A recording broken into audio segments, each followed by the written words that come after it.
So when you're trying to save money and live in the country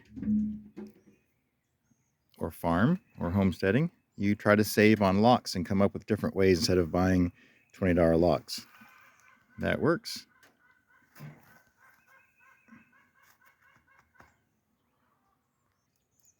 And here's another style simple lock. Super simple. One screw, board, some boards down there to hold it. I'll look at another one of those kind for another gate.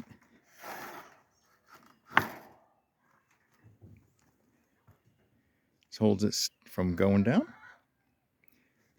Super simple. It's got a catch right there so it doesn't come in too far.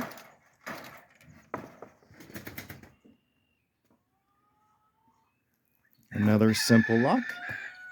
Just a slide bolt. That is hardware, but simple. Easy lock. Another lock. A little strange. Spring hooks in.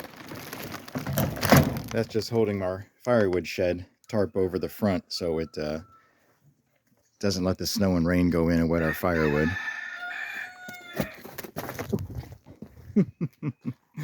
Oh, almost tripped on some firewood. Another example of a lock on the chicken coop.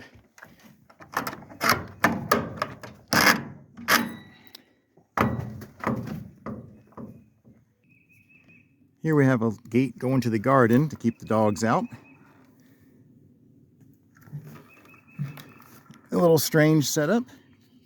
It works. Another string goes on that nail. Another super simple lock.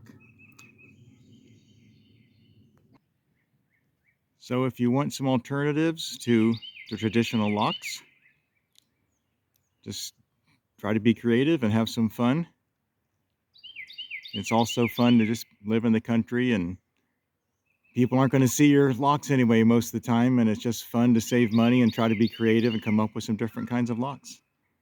Have a good day.